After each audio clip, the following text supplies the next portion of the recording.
কদিন পরপরই ফাঁস হচ্ছে সাবেক প্রধানমন্ত্রী শেখ হাসিনার অডিও কল রেকর্ড। সেখানে দলীয় নেতাকর্মীদের সঙ্গে দেশের নানা বিষয় নিয়ে কথা বলতে শোনা যায় তাকে। সেখানে নেতাকর্মীদের দিচ্ছেন নানা নির্দেশনা। ডিজাইন করে সে মানুষ হত্যা করে মানুষের লাশের উপর পা দিয়ে সংবিধান লঙ্ঘন করে অবৈধভাবে তারা ক্ষমতায় আসছে। 18 নভেম্বর আবারও শেখ হাসিনার কণ্ঠে নতুন একটি ফোন আলাপ ছড়িয়ে পড়েছে সামাজিক যোগাযোগ মাধ্যমে। এই ফোন আলাপে শেখ হাসিনার কণ্ঠের মতো একজনকে দলীয় নেতাকর্মীদের নানান পরামর্শ দিতে শোনা যায়। এই যে আইনজীবী ঠিক করা এবং আন্তর্জাতিক ভাবে মানে এদেরকে সব জন্ম সরকার যে অপকর্মগুলি করছে সেগুলি তুলে ধরা, এই কাজগুলি তোমাদের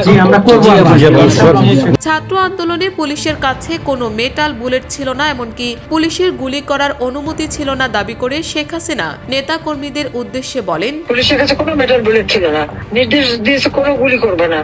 পুলিশ ইচ্ছা মতো আন্দোলন করছে।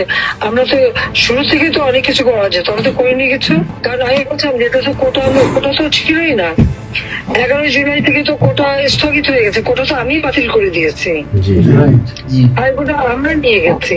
সংবিধান অনুযায়ী 70-এর গ লঙ্ঘন করে লাশের উপর দিয়ে ডক্টর ইউনূস ক্ষমতায় এসেছেন বলে দাবি করেন শেখ হাসিনা। এ সময় সমন্বয়কদেরও বিচার করা হবে বলে জানান তিনি। গণহত্যার বিচার আমার না, গণহত্যার বিচার হবে ইউনূসের।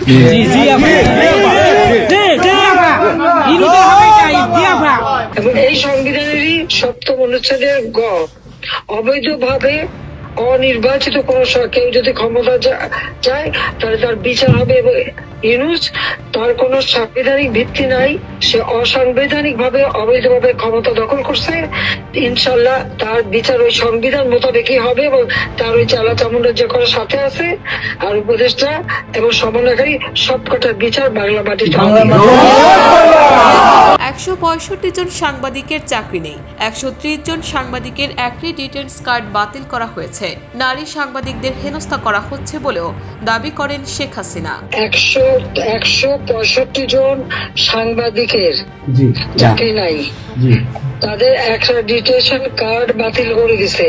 106 জন সাংবাদিকের বিরুদ্ধে হত্যা মামলা দিছে এবং আমাদের কতজনকে গ্রেপ্তার করে জেলে ঢুকাইছে, মানবিত জীবনযাপন করছে।